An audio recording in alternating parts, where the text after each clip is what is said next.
साथ जी आप बच्चे तो अब बेचारे सुबह तो क्या उठेंगे। नेपाल के टाइम में 4 बजे, भारत के टाइम में 3:45 बजे हमारे कोपिला कुंज जी सुबह सुबह नेपाल के टाइम में 4 से 5 योगा प्राणायाम कराती है और परम धाम की चेतावनी कराती है।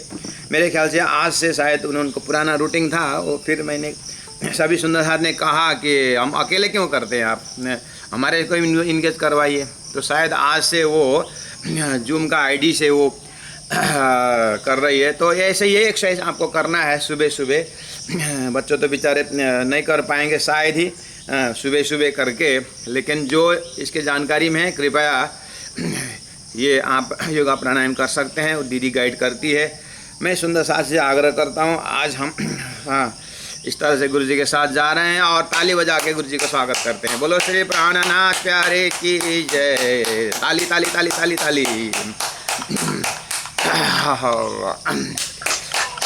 जो आप ताली से गुरु जी के साथ स्वागत करते हैं, जीवन में आपकी थाली कभी नहीं खाली होगी, हाँ पूरा भरता रहेगा। गुरु जी को ताली से स्वागत करिए। जीवन में जितनी भी थाली आता है पूरा भर के आता है, खाली नहीं आता है। हाँ गुरु जी के स्वागत स्वागत स्वागत स्वागत स्वागत स्वागत स्वागत स्वागत। हाँ सुंदर साथ जी, हाँ अपना बिल्कुल आप आनंद मंगल से। अब हम गुरु जी की वाणी को कमर सीधी, गर्दन सीधा, आँखा बंद। अब हम बोलेंगे, आप लोग रिपीट करोगे, ठीक है। बोलो श्री प्राणनाथ प्यारे की जय। गुरु वाणी मेरे जीवन की चिंता करनी हो तो, मेरे जीवन की चिंता करनी हो तो, मेरी चिंता समाज सेवा के लिए है।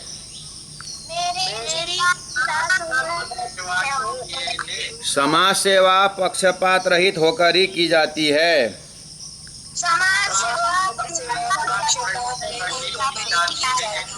विशुद्ध सेवा भाव में किसी प्रकार का व्यक्तिगत स्वार्थ आने से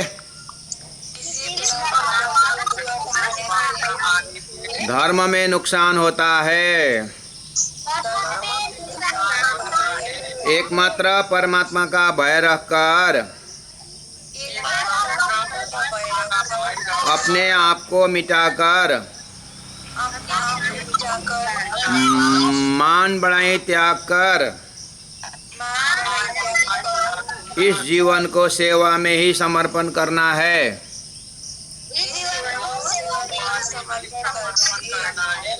देश सेवा व समाज सेवा के लिए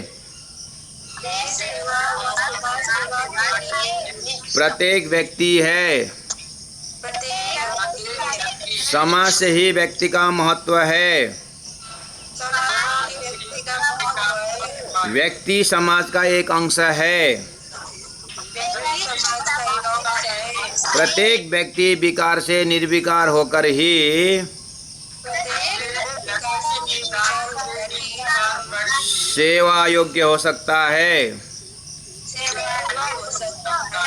पूज्य गुरु जी। आप गुरु जी की एक सूक्ति पाठ करते हैं। बकरे के खून और मानव के खून में कोई अंतर नहीं है। उनके भी कान, आँख, नाक हमारी तरह होते हैं। सुख दुख का अनुभव भी हमारी तरह करते हैं। इतना देखते हुए भी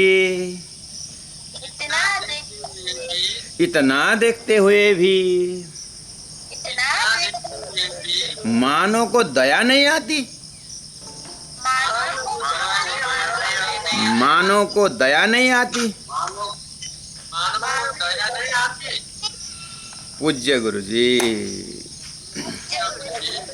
चलो बहुत बहुत धन्यवाद बच्चों। अब हम गुरु जी के साथ उपस्थित हो चुके हैं। गुरु जी सूक्ति में जो बता रहे हैं आप लोग कल से, ये कल का 17 नंबर, ये 18 नंबर सूक्ति लगभग आसपास है। देखिए तो कल हमने थोड़ा सा चिंतन किया कि वृक्ष को काटो तो फिर बढ़ेगा, जानवर को काटो तो वह नहीं बढ़ेगा, इसलिए जीव हत्या मत करो। अब यहाँ पर वही बात आई कि सभी बकरे, खाली बकरे शब्द नहीं, सभी जानवरों का अपना खून और मानव का खून में कोई अंतर नहीं, ये सभी है। और उतना ही नहीं, फिर बोले कि उनका गुणांग इंद्रिय हमारा ही जैसा है और मानव का जैसा है, उसका इंद्रिय काम करता, फीलिंग भी है, सुख दुख का होती, कैन फील इट, हम भी दुख का अनुभव करते हैं। तो ये सब देखते हुए ऐसा नहीं लगता है कि ये बस बोल नहीं सकता तो क्या हुआ, लेकिन हमारी भाषा समझ में नहीं, लेकिन भाव तो समझ में आ सकता है। इतना होकर के इनर कॉन्शियसनेस अगर जागृत नहीं होता है, उसके ऊपर अन्याय करते हैं, उनके ऊपर उनको आपत्ति देते हैं, तो फिर भी मानव को दया नहीं आता है। इस तरह से गुरुजी ने बहुत भावपूर्ण बात कही है बच्चों। तो इसमें हमने कल अपने एकदम दोस्तों के साथ बैठ के बात किए थे और हमने एक मानव को थोड़ा सा अलग रख करके एक बार प्रकृति के जो सृष्टि है, परमात्मा ने जो सृष्टि की है, सृष्टि के अंदर भेज नॉन भेज दोनों है, उसमें से मानव का कैटेगरी किस में आता है करके हमने गौर के देखा। थोड़ा सा चिंतन करने का आपको हिंट्स हमने दिया कि जो मांसाहारी शरीर का लक्षण और मांसाहारी प्राणी का लक्षण और शाकाहारी प्राणी का लक्षण जो है प्रकृति ने दे रखा है। और बच्चों, मैं आपसे कहता हूँ, आप साइंस पढ़ते हो या सुने होंगे, ये जो इलेक्ट्रिसिटी का जो पावर है, बिजली का जो पावर है, उसको पावर को किससे कंपैरिजन किया हुआ है। और जैसे ट्रैक्टर खरीदते हैं, गाड़ी खरीदते हैं, तो इतना इतना करके किसके शक्ति से कंपैरिजन किया, आपको पता है? कोई बच्चे बता पाएंगे? बच्चों, मैं पूछ रहा हूँ, इतना पावर का है करके जोड़ते हैं ना, उसके कोई जानवर का नाम लेते हैं, वो जानवर कौन है? कौन से जानवर को कंपैरिजन देते हैं?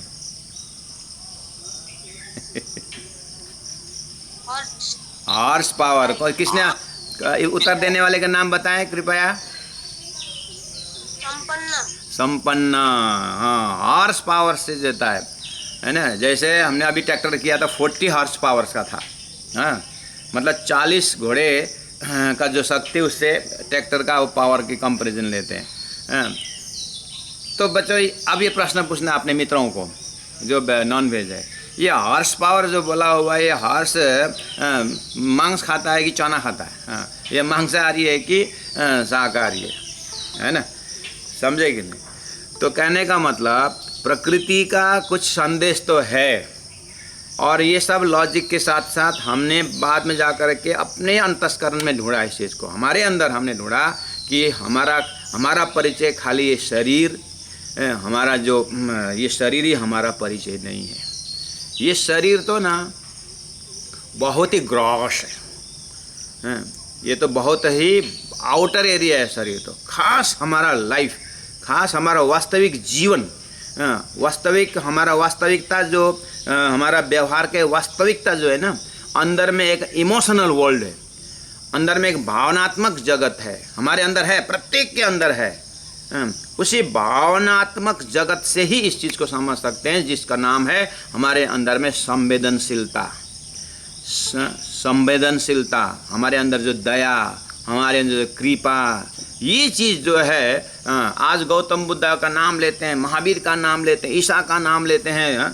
ईसा ने भी तो अपने जो है गोद में एक भेड़ लेकर के निकले हुए हैं। उनका ये संदेश है कि प्राणियों से, जानवर से प्रेम करो। तो इस तरह से पूरा शास्त्रों में जो है, धर्मशास्त्र में, संतवाणी में, वो दया की बात है। तो हम चलो कुछ भी न भी पढ़ें, तो हम स्वयं विचार करें। उधर से एक, कभी कभी आप स्कूल जाते हैं तो कुत्ता पीछे लगता है। शहर के बच्चों को तो पता है कि नहीं, गांव के बच्चों को पता हो सकता है। जब खंदरंग खंदरंग खंदरंग खंदरंग खंदरंग बिजली का ये कह रहे ज्योमेट्री बॉक्स हिलाते सब जाओगे तो पीछे पूरा कुत्ता से घर से निकल के आता है, भाव भाव भाव शुरू करता है। तो कुत्ता जब दौड़ के आते हैं तो हम लोग क्या करते हैं बच्चों, भागते हैं, है कि नहीं? क्यों भागते हैं? क्योंकि हमें कुत्ता से डर लगता है और ये काटेगा और हमको दर्द होगा, इसलिए हम भागते हैं, है ना। कोई डेंजर्स जो होता है तो हम भागते हैं, हम बचना चाहते हैं। ये क्या है? हमारा इमोशनल वर्ल्ड है। हमारे अंदर से एक भय है, डर लगता है, हमें सुरक्षा चाहिए। बस जब हमारा कोई खतरा सामने में आता है तो हमको डर लगता है, तो सारा जानवर का भी तो वही है, तो उसको भी तो बचने का अधिकार है। तो ये वाला फीलिंग अगर आप कहीं नाटकीय ढंग से स्कूल में कहीं आता है ऐसा, कोई वार्षिक स्कूल का एनुअल फंक्शन जो आता है, आप 2-4 जना मिल करके कुछ जीव हत्या के ऊपर मुख से बोल के नहीं, मतलब एक नाटकीय ढंग से प्रस्तुत करके सामने वालों को ये अवेयरनेस करा दें कि वास्तव में हमारा जीवन दया से ही संभव है। और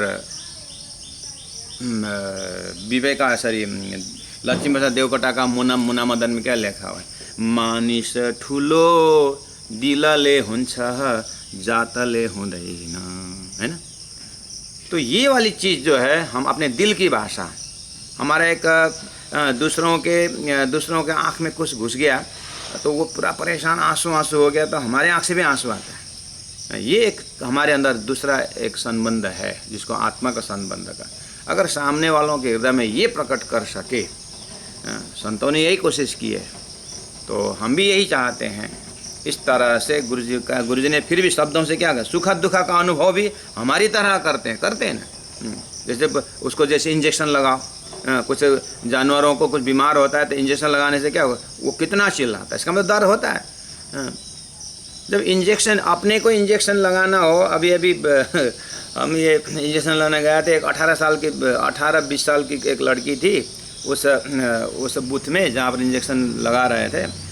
ओ माय गॉड, इतना चिल्ला के रो रही थी, सब गांव वाले वो क्या हो गया इतना, अरे वो कभी, अरे चींटी ने कभी काटा नहीं है, चींटी ने काटा जैसा भी नहीं होता है, आ जाओ बैठो कर, सब पकड़ के ले रहे थे, वो चिल्ला रहे थे, वो चिल्ला रही थी कि एकदम चींटी ने नहीं काटी है, नहीं काटा है ना मेरे को करके वो झगड़ा कर रही थी। एक छोटी सी सुई लगाने में लोग इतना दर्द फीलिंग करते हैं अपने में, और इतना बड़ा हथियार उस जानवर के ऊपर चढ़ाते हैं। तो लोग इस तरह से पूरा निर्दयी। और बात अपने साथियों के साथ, और आप भी हृदय में ये ले लेना, हमारा इससे क्या, हम राज्य का, परमात्मा का, गुरुओं का, माता पिता का, अपने पूर्वजों का बहुत एहसान, उन लोगों का बहुत कृपा हमारे ऊपर दर्शन होता। कब मैं बताता हूँ। सब माता पिता जो है कि वृद्धावस्था में हमारे बच्चे सेवा करे, झगड़ा ना करे, ऐसा बोलते हैं, है ना।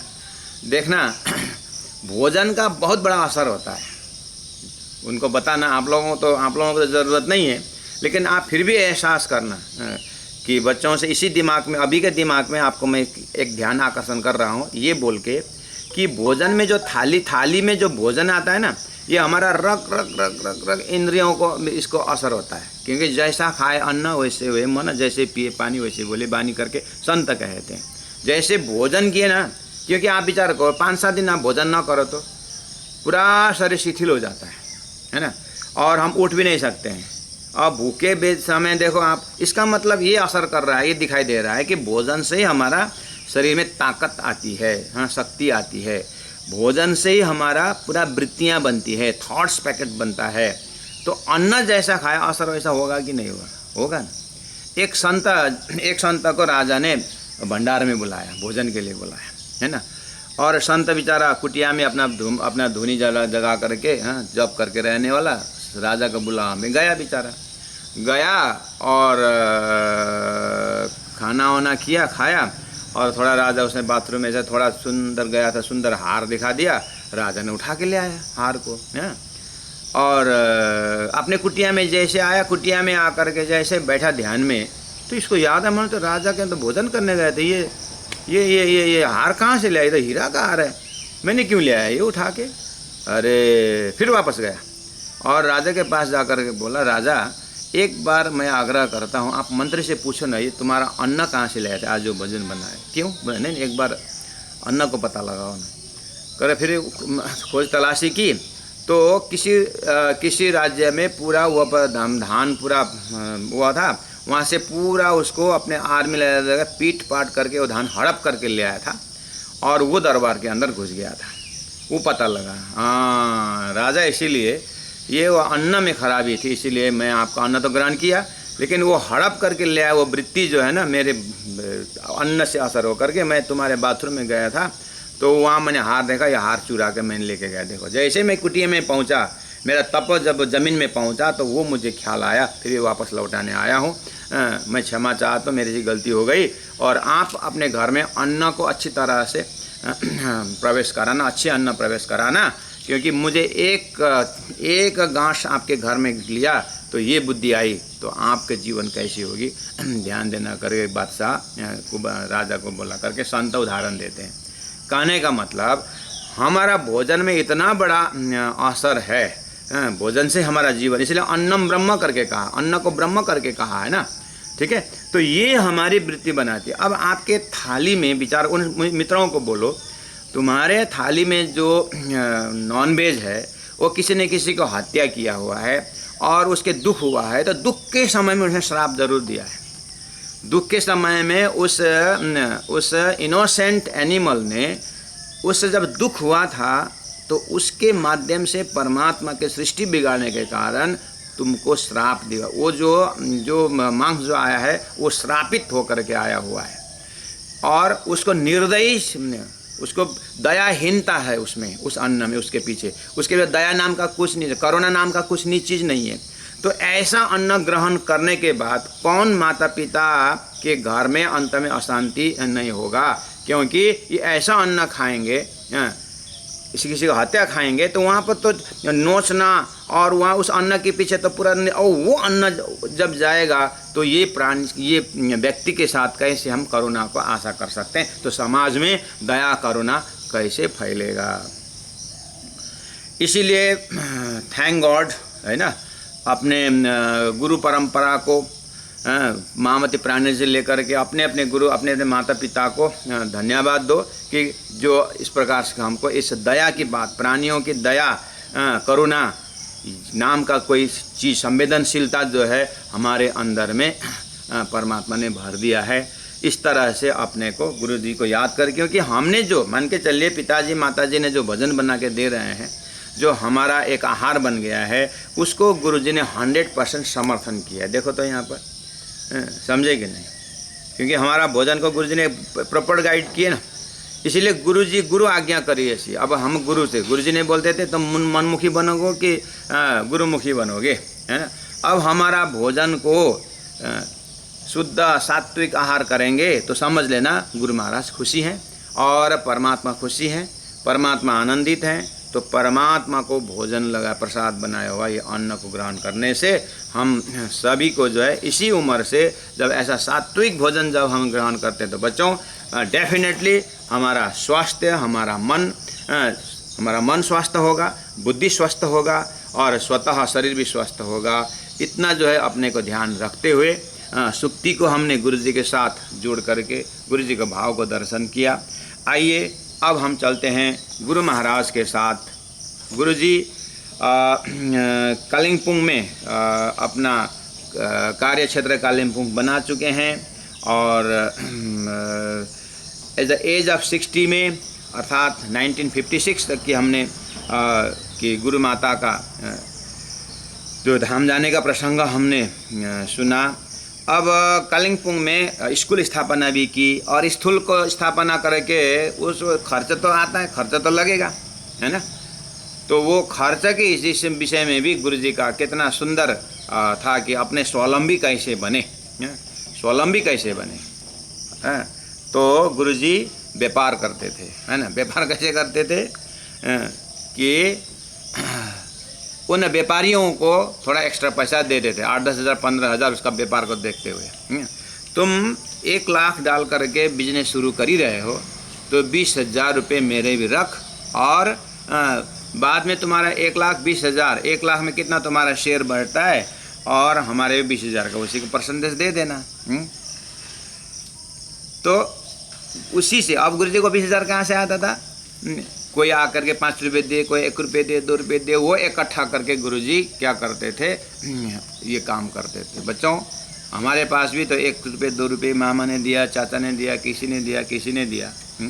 दशहरा में आता है, कहीं से आता है। अभी 15-20 साल के आप लोग हैं तो कुछ ट्यूशन कर सकते हैं, कुछ भी कमाई करते हैं, कुछ भी करते हैं। तो बहुत ध्यान देना इस विषय में कि ये कमाई को गुरुजी देखो तो इकट्ठा करके सेवा में लगाते थे। हम भी जो है इस तरह से बेस बसाएं जीवन में कि जो हमारे में, हमारे से परमात्मा जितने हमको देते हैं उसमें परमात्मा के नाम पर भी हम काम करें, परमात्मा को होके करें। इस तरह से अपने आप को बचाना, ये शिक्षा गुरुजी ने अपने जीवन में दिए। अब उस कालिम्पोंग क्षेत्र में ना बच्चों, उस समय में ये जो ब्रिटिश का था ना, उससे पहले उस क्षेत्र में, तो वहाँ पर चाइना का बॉर्डर है ना, ये कालिम्पोंग, दार्जिलिंग, ये भूटान जो है ये चाइना का बॉर्डर है, ठीक है। तो यहाँ पर नथुला पास आप जानते हैं, तो उधर में से ना चाइना से ये जो ऊन आता था, ऊन, ये जो ऊन है ना, स्वेटर बनते हैं ना, उन भेड़ का ऊन आता है। उस क्षेत्र में तो बकरी भेड़ी ज़्यादा पालन करते हैं ना, नॉर्थ इंडिया साइड में, तो नॉर्थ इंडिया और ये चाइना का बॉर्डर ये एरिया, ठीक है, वहाँ से ऊन सप्लाई होता था।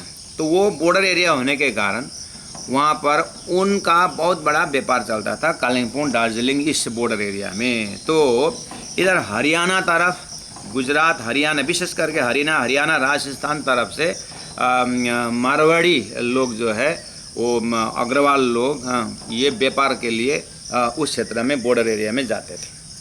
वहाँ से ऊन सप्लाई करके, तो अभी भी कालिम्पोंग देखना ऊन गोडाउन करके बहुत बड़ा एक गोडाउन है वहाँ पर अभी भी। तो उस तरह से व्यापारी लोग वहाँ पर बहुत जाते थे। तो उसी रफ्तार में एक जना राम स्वरूप नाम के एक लड़का, यंग ब्लड भी, पैसा कमाने के चक्कर में गांव वालों के साथ मिल करके वहाँ पर कालिम्पोंग में गए। और बेचारे वो तो गए, लेकिन पहला का थोड़ा बहुत जो बेस में है, जो बैकग्राउंड अच्छे है, तो उन लोगों तो व्यापार धंधा बैठ जाता है। इनका व्यापार धंधा थोड़ा ये जो मिनी बाज़ार जैसे में कहीं व्यापार धंधा कर रहे थे। तो वहाँ पर मारवाड़ी होने के कारण वहाँ पर थोड़ा मारवाड़ियों के साथ भक्तों, मतलब मारवाड़ी अपने कम्युनिटी के आधार पर कुछ छोटा व्यापार कर रहे थे। तो वहाँ पर एक बेगराज करके मारवाड़ी सुंदर साथ थे, सदगुरु जी मंगलदास जी के शिष्य हो चुके थे। तो ये बेगराज जी के साथ ये जो राम स्वरूप जो अपने हरियाणा जुई के थे, ये तो इन्होंने बातों में अब ये कमाना धमाना ये धिक्कार लगता है, अब मुझे तो बैराग आ गया है, मैं तो सच्चे गुरु के शिष्य के, सच्चे गुरु का वो करके थोड़ा भजन भक्ति में लग जाऊं, ये संसार से मुझे तो वैराग्य। अरे तेरे को शादी करनी है, कितना काम है, अभी थोड़े वैराग्य की बात करता है करके व्यापार करो, कुछ पूंजी लगे तो हम लगा देंगे। ये पूंजी की बात नहीं है, व्यापार तो चल ही रहा है, लेकिन जीवन इतना ही हो जैसा नहीं लगता है मेरे। तो कुछ वृंदावन चले जाऊँ, काशी, ऋषिकेश, हरिद्वार चले जाऊँ, ऐसा सोच रहा हूँ, सच में जाऊँगा करके। जैसे इन्होंने बोला तो बेगराज ने बोला, तुम मथुरा वृंदावन जा रहे हो, गुरु की खोज में जा रहे हो, अरे यहीं पर प्रणाम मंदिर, बाजार बीच में प्रणाम मंदिर है, वहाँ पर एक पहुँचे हुए महात्मा हमारे गुरु, उनके साथ मिलो अगर तुमको गुरु ही मिलना है तो, करके बेगराज ने ये बात उनके कान में डाल दिया, है ना। तो अच्छा यहीं पर है क्या, करे हाँ यहाँ प्रणाम मंदिर है। तो लेके गए उन्होंने, चल मैं अभी पहुँचा के आता हूँ। तो ले गए और गुरुजी वहाँ पर पलंग में ऐसे ही पड़े हुए थे, सोए हुए थे, ऐसे आराम कर रहे थे। तो उस समय बीतक का मौसम था, बीतक का मौसम आने वाला था, मतलब श्रावण का महीना, जो एक महीना बीतक होती है। बीतक में हमारा परमधाम की बातें, ब्रज की बातें, रास की बातें, है ना। और सदगुरु देवचंद्र जी महाराज का बाल्यावस्था, 5 वर्ष की उम्र में कैसे उनको विचार आया, 17 साल की उम्र में कैसे घर से निकले, सारी जो कहानी है वो बीतक में इतिहास है ये, ठीक है। तो ये 1 महीना लगा करके ये हमारा सुनने सुनाने का हमारा नियम है, आप जानते हैं इस चीज़ को, ठीक है। तो ये मौसम, ये समय आ रहा था, 2-4 दिन में शुरू होने वाला था। तो बेगराज जी ने जा कर के, गुरुजी और ये जो राम सर इसका नाम है, ये हरिद्वार ऋषिकेश कहीं गुरु करने को जाने को बात करता है, ये छोटा ऐसे ही व्यापार करता है ठेला वाला में। और तो गुरुजी ने परिचय दिया, गुरुजी मुस्कुराते बोले अच्छी बात है। ऐसे बोलते बोलते उन्होंने गुरु करने की इच्छा की। मुझे मंत्र दे दो। गुरुजी ने कहा रुको, तुमको क्या करने की इच्छा है? बस मैं भजन भक्ति लगाऊं ऐसे। अब ठीक है, एक काम करो, तुमको मंत्र दे देंगे, मारवाड़ी है, खान पीन शुद्ध पवित्र होता ही है, लेकिन 1 महीना यहाँ पर श्रावण महीना का बहुत चर्चा होती है ना, तो आप यहीं पर रुको और यहीं रहो और यहीं रुक करके व्यापार धंधा में जाओ, लेकिन सुबह जो कथा होती है वो श्रवण करो करके गुरुजी ने आइडिया दिया। ठीक है करके अब कहा जाता है राम स्वरूप जी 1 महीना तक हुए पूरा कटिबद्ध होकर के उन्होंने बीता कथा श्रवण की और सेवा क्या करते थे? बर्तन साफ करते थे, पूरा सुंदर साफ करते। उसने तारतम लिए नहीं थे, है ना, वो तो बस एक भावुक होकर के आए थे। पूरा बर्तन साफ करना, झाड़ू पोछा करना, साफ करके पूरा कथा 1 महीने तक उन्होंने वहीं समय बिताया। बस कथा जैसे ही चर्चा बीतक की महीना पूरी हुई, तारतम ग्रहण किए और तारतम ग्रहण करते समय राम स्वरूप तुम आज से तुम्हारा जैसे मंत्र तुमको प्राप्त हुआ, तुम परम धाम के आत्मा के रूप में आ गए, तुम्हारा हम राधिका दास हो जाएगा करके राधिका दास नाम रख दिया। बोलो श्री राधिका दास महाराज की जय। अब गुरुजी की जागनी क्षेत्र में गुरुजी महाराज ये जो बीतक के मौसम के बाद 1 महीना 15 दिन गुरु महाराज तीर्थ के लिए निकलते थे, तीर्थाटन के लिए भक्तों के लिए करके। ये प्राय हर साल निकलते थे इस समय में। तो ये राधिका दास जी को भी इसी मौका पर गुरुजी ने सब तीर्थाटन करवा दिए। ठीक है, तीर्थ से वापस जाने के बाद गुरु महाराज ने राधिका दास को कहा कि तुम्हारा घर जुई में है। हाँ जुई, तो जाओ जागनी का कार्य करो, सत्संग करो। गुरुजी को बोला, गुरुजी हम तो व्यापार के लिए आए, पढ़े लिखे नहीं है, न कुछ न आता है, कैसे हम उपदेश करें, कैसे? गुरुजी ने एक ढाप कर दिया, जाओ तुम सत्संग करो और सुनाओ, जो बीतक सुनी ना तुमने वो सुनाओ। ऐसे बोल करके ऐसे ढाप आशीर्वाद दे दिया, बस खुली अंदर की नज़र। उनको तो इतना प्रकाश अंदर से मिला, देखो गुरु आशीर्वाद कैसा होता है ना। अब जा कर के गाँव में जुई में जा कर के सत्संग करना है और लोगों के साथ मिलना, बस। अब आज आप हरियाणा जाओगे, ये तो एकदम हरियाणा और उस क्षेत्र में आज आप जाओगे तो 50 से ज़्यादा ऊपर वहाँ मंदिर है उस क्षेत्र में। उसका बीज यही महाराज है, राधिका दास महाराज जी को आप गुरुजी भेज देते हैं।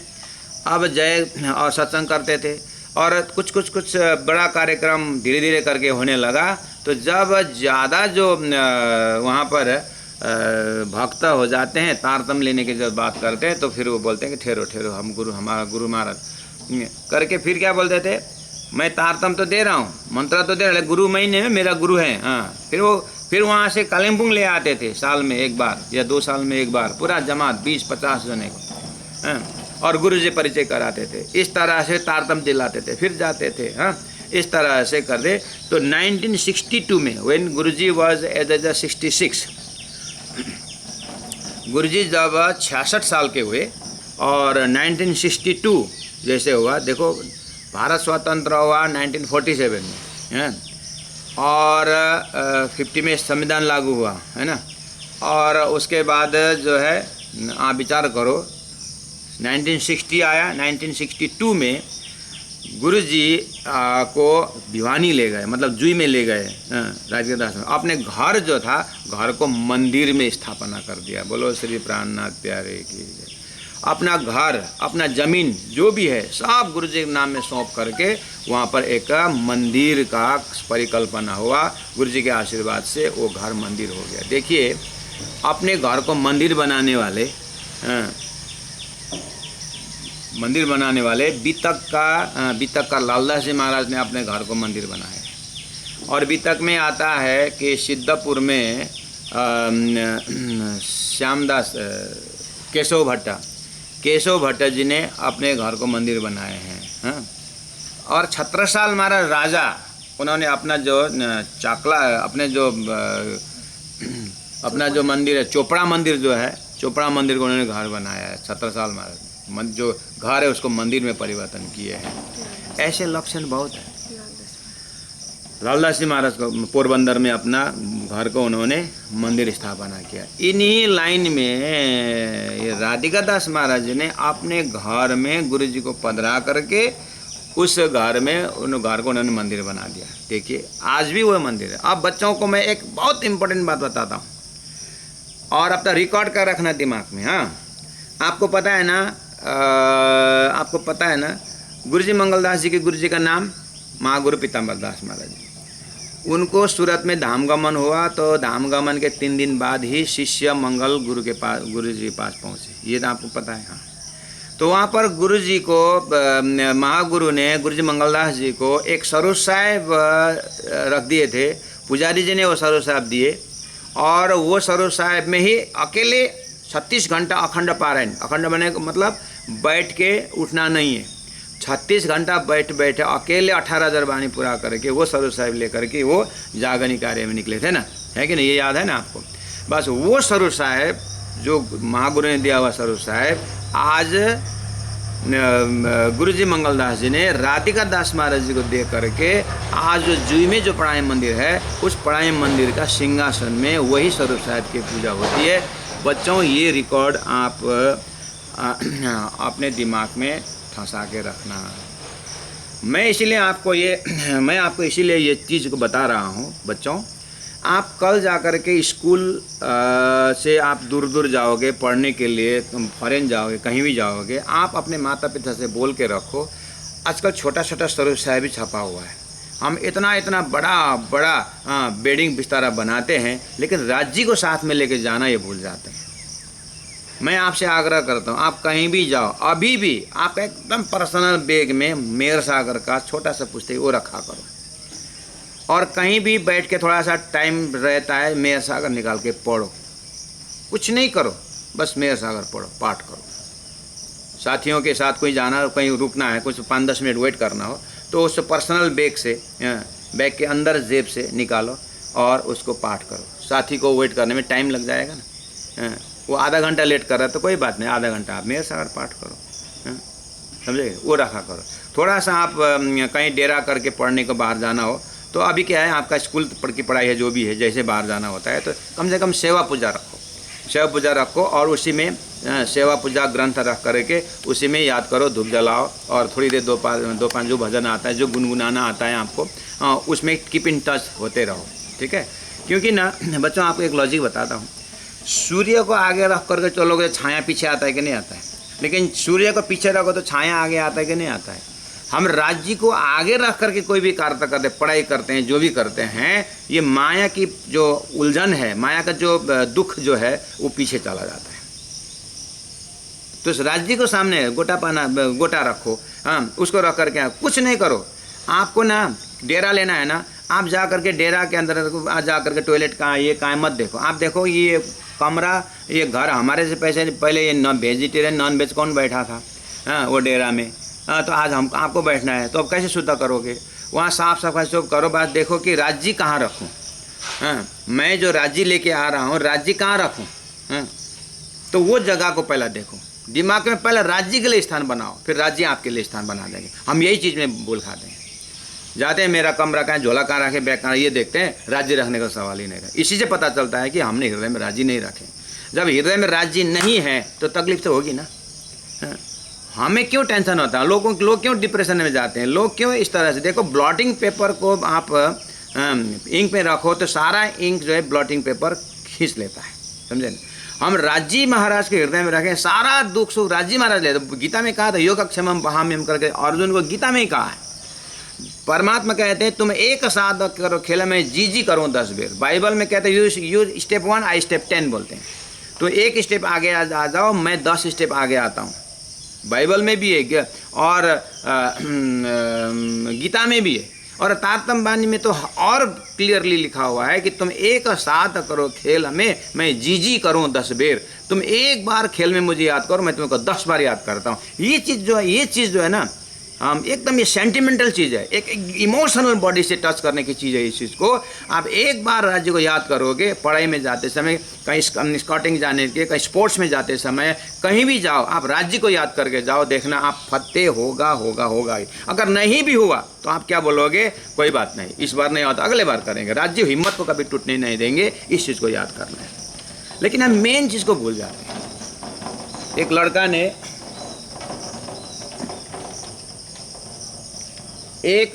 ने लड़की के शादी करने की इतनी तैयारी की, सारा पंडाल बनाया, सब कुछ तैयारी करता है, लेकिन लड़की मांगना ही भूल गया। मतलब लड़की को तो कहाँ है, लड़की को तो खोज ही नहीं किया, शादी की तैयारी करने लगे। ऐसे हम सब तैयारी करते हैं सुखी से रहने के लिए, सबके लिए आनंद को ढूंढते हुए हम सब बाहरी व्यवस्था करते हैं बच्चों। और ख़ास आनंद तो राज्य के नाम में है ना, परमात्मा के नाम में है ना, और वो तो भूल जाते हैं, राज्य को सामने में रखे। गुरु महाराज ने वो स्वरूप साहेब जो है अपने प्रिय शिष्य राधिका दास को इसीलिए दिया कि अब गुरु जी का उम्र जो है 66 होने जा रहा है। अब उस क्षेत्र में नया जोश जागर लेकर के उस क्षेत्र में नया स्टेट, और कालिम्पोंग पश्चिम बंगाल से कितना दूर, उतना दूर हरियाणा प्रांत में, वहाँ पर जागरणी कर नया जोश नया जागर से कैसे हो पाएगा। तो उन्होंने उस स्वरूप साहिब को ही उनको सौंप दिए और उसी से उन्होंने जागरणी की। देखो आज इतने सारे मंदिर और इतने सुंदर, इतने डेडिकेट आत्माएं उस क्षेत्र में हैं। और आपको बता दूं, आज आप देखते होंगे, सुने होंगे, गुरु जी 108 सदानंद जी महाराज, जिन्होंने आज इतने जो है प्रणामी मंदिरों को इतना स्थापना और इतने सेवा कार्य हो रहा है। गुरु जी सदानंद जी महाराज, आप नाम सुने होंगे, देखे होंगे, दर्शन किए हैं, तो नहीं चाहिए पहचान में आता है। तो जब कालिम्पोंग क्षेत्र में आते हैं उधर तरफ, वो तो बहुत बिजी रहते हैं, कहीं हो तो आप दर्शन जरूर करना। हमारे अपने ज़माने के मोमिन है, अपने ज़माने के ब्रह्मशिष्टि लोग हैं ये, उनके दर्शन मात्र से अपना जीवन कल्याण होता है, आप विचार कर लेना। और मैं ये बताने के लिए कि उसी जुई भिवानी मंदिर के राधिका दास महाराज ने जिन्होंने घर को मंदिर बनाया, उसके एकदम बगल में ही ये जो सदानंद जी महाराज का घर है अभी भी। और जैसे राधिका दास महाराज प्रवचन कर रहे थे तो वो आर्मी में थे उस समय में, सदानंद जी महाराज, उनका नाम भानु था उस समय में।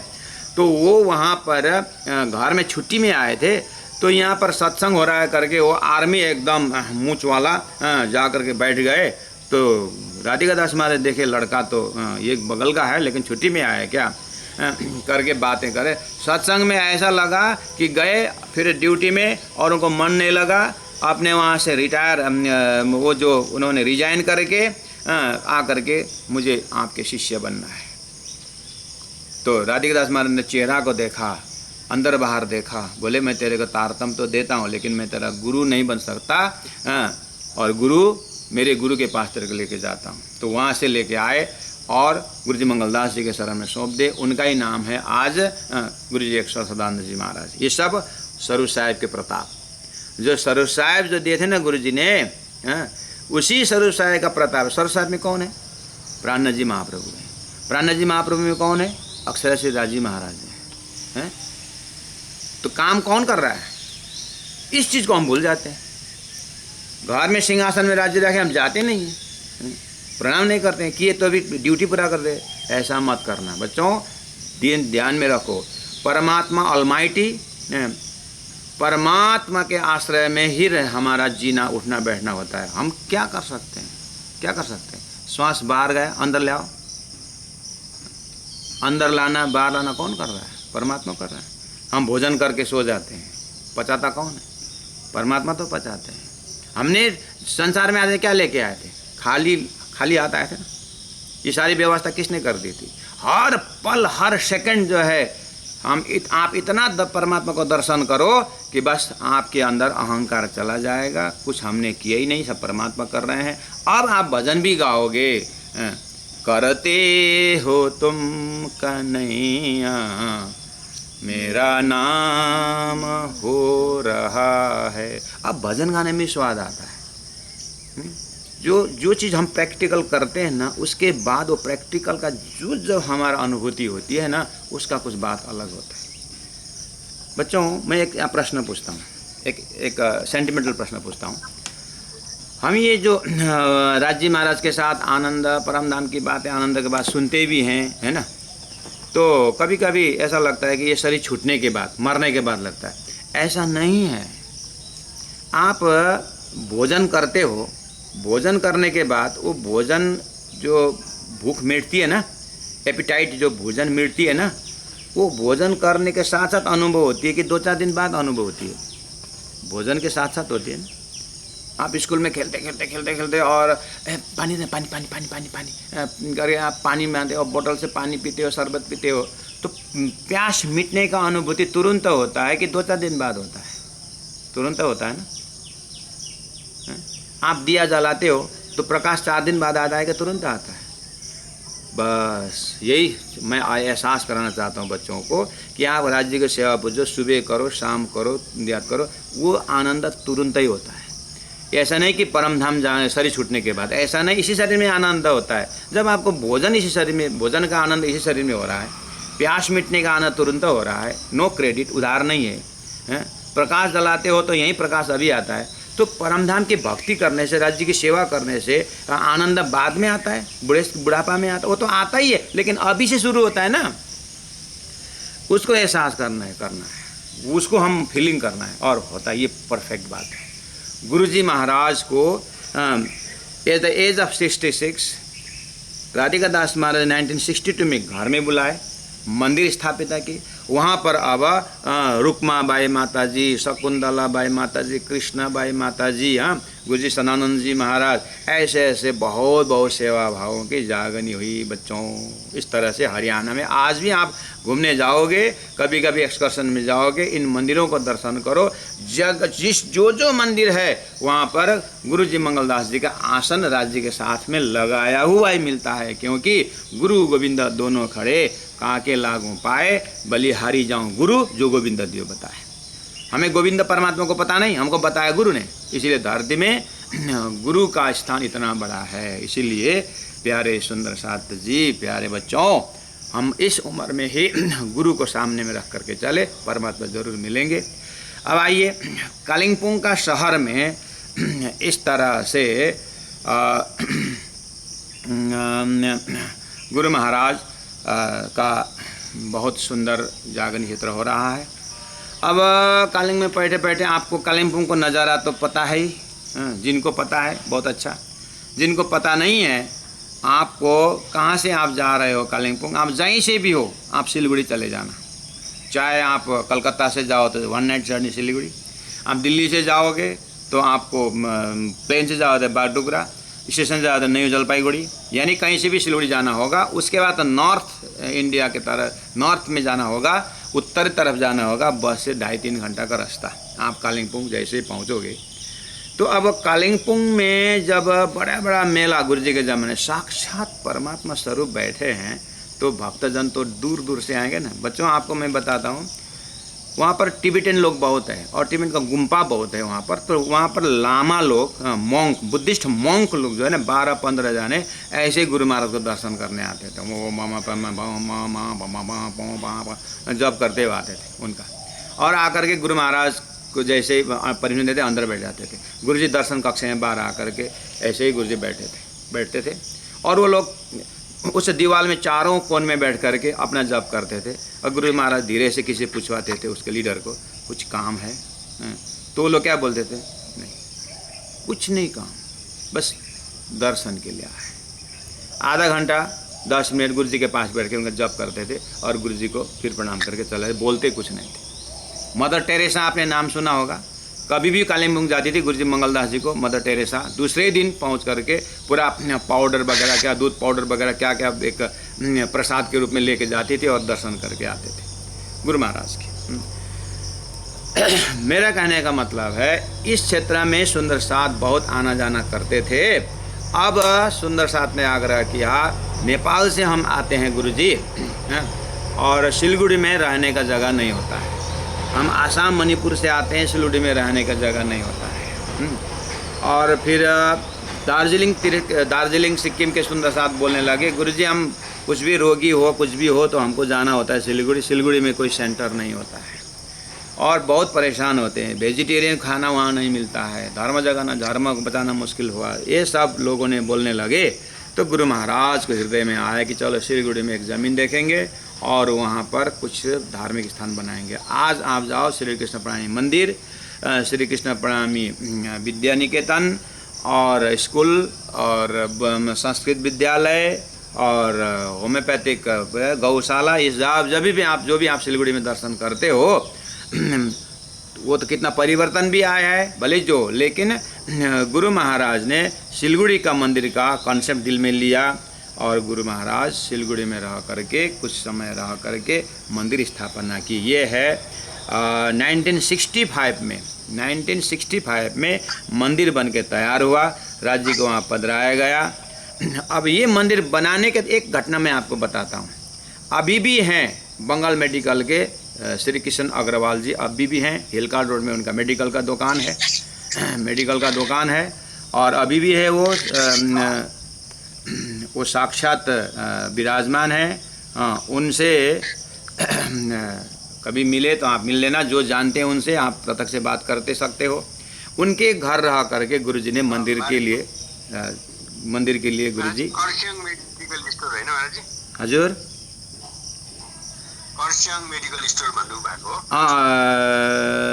मेडिकल स्टोर का नाम याद नहीं आया।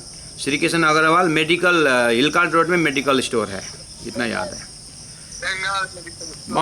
Bengal medical store, correct, Bengal medical store.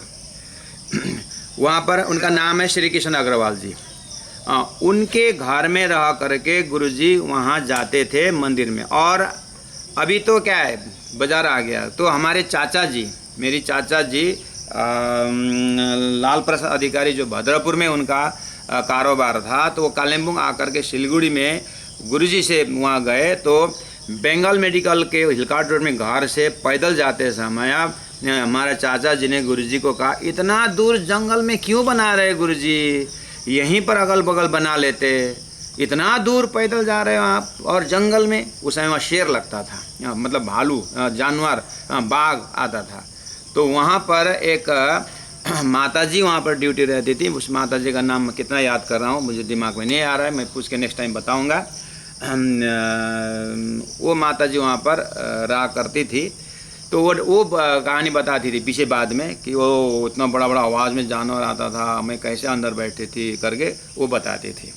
ठीक है, तो गुरु महाराज बंगाल मेडिकल के घर से लाठी लेते हुए, लाठी के सहारे वो वहाँ जाते थे हैं। और ये 1960 गुरु जी लगभग उसमें 70 के आसपास गुरु जी का उम्र हो चुका है। आप विचार करो, 1962 में वो 66 एज के थे, तो 1965 में करीब 69 एज के हो गए। तो 69-70 साल के वृद्ध व्यक्ति, आप वो भी ध्यान देना, गुरु जी की उम्र इसलिए मैं बता रहा हूँ कि इस उम्र में ये काम, और हम अपने उम्र की बात करें, हम उतना उम्र में हमारा क्या हालत होगा, वो भी विचार करना है। और उन इतने उम्र एक ही लाइफ में गुरु जी ने इतना बड़ा काम किया, तो हम तो अभी 15 साल के हैं, तो हम क्यों नहीं कर सकते? तो अभी से अपनी साधना में लग जाओ, कुछ ध्यान को चिंतन करने लगो, हो सकता है। क्योंकि सपना में जो नींद में जो सपना आती है वो पूरा नहीं हो सकता, लेकिन जागृत में जो आप सपना देखोगे वो पूरा हो सकता है। तो आप कुछ एक ऐसा लक्ष्य का टारगेट बनाओ, बहुत बड़ा काम आपसे हो सकता है, परमात्मा करवाएंगे। गुरु महाराज देखिए, तो वहाँ जाते थे गुरु जी, पैदल जाते थे। तो वो तो बेचारा, मतलब बंगाल में श्री कृष्ण जी, तो वो तो अब दुकान में व्यस्त रहते हैं। ठीक है, तो गुरुजी रोज़ पैदल आते जाते थे। तो उसने बोला कि गुरुजी मैं आपको रिक्शा भाड़ा आपको 4 आना देता है और जाने आने में 8 आना लगता है। मैं जाने आने को 8 आना रुपया, 8 आना जो है देता था, 8 आनी, और आप रिक्शा में जाया करो। बोला ठीक है। पैसा उन्होंने अब रोज़ में देने को फुर्सत होता ही नहीं होता है, मैं 7 दिन के लिए एक ही साथ देता हूँ करके, दिन के 8 आना से 7 दिन के लिए कितना हुआ, 4 रुपये तो हुआ ना। तो 4 रुपये उसने 4 रुपये उन्होंने बंगाल मेडिकल वाला कि श्री कृष्ण अभी भी हैं, वो बोलते हैं कि उन्होंने 4 रुपये दे दिया, 7 दिन के लिए आपको, 8 दिन के लिए हो गया, आपको जाना आना रिक्शा में करना है। 2 दिन बाद ऊपर घर से टेरेस से देखा गुरुजी पैदल आ रहे हैं। तो वो नीचे उतरा, गुरुजी मैंने आपको 50 पैसा क्यों दिया था, रिक्शे में जाने आने का दिया था ना। गुरु जी ने तुरंत हाथ पकड़ा, इधर आ तो, इधर आ तो करके फिर उतना ही रास्ता वापस ले आए मंदिर में, हाथ पकड़ करके। वो तो यंग लड़का थे, चले साथ साथ में आए। और देख तो तूने जो 25 पैसा दिया ना, देख 25 पैसा में मैंने 5 ईंटा खरीदा, देख करके। तेरे जो 4 रुपये दिया था ना तूने, 4 रुपये, उसने मैंने इतना ईंटा खरीदा, देख करके दिखा दिया। वो बेचारा पानी पानी हो गए, वो आज भी है। इसका मतलब इससे आपको पता चलता है सिलीगुड़ी का मंदिर जो आज आप भव्य रूप देख रहे हैं, इतना जमीन स्कूल देख रहे हैं, वो बनाते समय का गुरु जी का थॉट्स देखिए। तो सुंदर साथ बोल रहे थे कि यहाँ पर बीमारी लेके आते हैं, रोगी लेके आते हैं डॉक्टर के पास, रहने का जगह नहीं होता है। मणिपुर से हम तीर्था के लिए निकलते हैं तो सिलीगुड़ी में ट्रेन पकड़ना होता है, वहाँ पर बैठने का जगह नहीं होता है। तो सारा एक एक ईंट जो है गुरु महाराज ने वो मंदिर सेवा के लिए स्थापित किया है। वहाँ से सुंदर साथ की सेवा हो, ये भाव से मंदिर बना हुआ है। बात के मैनेजमेंट हम नहीं जानते हैं, लेकिन हम नींव का पत्थर को हम दर्शन कर रहे हैं। गुरु महाराज ने उस चीज़ को सुंदर साथ के वो आग्रह से स्थापित किया हुआ है। अब बाद में ये बिजनेस पर्पज हो जाता है, वो हम नहीं जानते, लेकिन गुरु महाराज का अंकुर जो है उसमें सेवा भाव से किया। जब तक उस मंदिर में सेवा होगी तब तक जो है वो मंदिर फैलेगा, दौड़ेगा और सुंदर साथ से वहाँ से आनंद ही आनंद प्रदान होगा। अगर वहाँ पर सेवा का मूल्यांकन के बाद अगर वहाँ सेवा और अन्न के हिसाब किताब होने लगा, अगर वहाँ आने का वो दरी फटने का हिसाब किताब होने लगा, अगर वहाँ आकर के एक सुंदर साथ को जो है और खाया हुआ अगर देखने लगा, तो उस मंदिर में गुरु जी नाराज जरूर होंगे। ये बात हम लिख के देते हैं। लेकिन अगर वहाँ पर जो भी मैनेजमेंट है, मैं जिंदा हूँ और मेरा बड़े भाई जो है भूपेंद्र अधिकारी, वहाँ पर स्कूल पढ़ते समय, वो क्लास 8 में पढ़ते समय, वो मंदिर बनाते समय ये पीठ में जो है पूरा खून लेकर के खून निकलता था, वो ईंटा बोलते समय। इस तरह से सुंदर सा तो मंदिर खड़ा किया हुआ है। वो पैसे से खड़ा नहीं हुआ है, वो भाव से खड़ा हुआ है। जिस दिन वहाँ पर भाव की बिक्री होती है, सुंदर साथ का भाव को धक्का लगता है, तो वो जगह फिर उसी जगह से अपना रिजल्ट दिखाएगा। ये मैं चैलेंज के साथ बोलता हूँ। आगे भविष्य की बात कर रहा हूँ और वर्तमान में मैं नहीं जानता हूँ, लेकिन यहाँ पर गुरु जी इतिहास बोल रहा है कि वो व्यक्ति आज भी वहाँ पर उपस्थित है।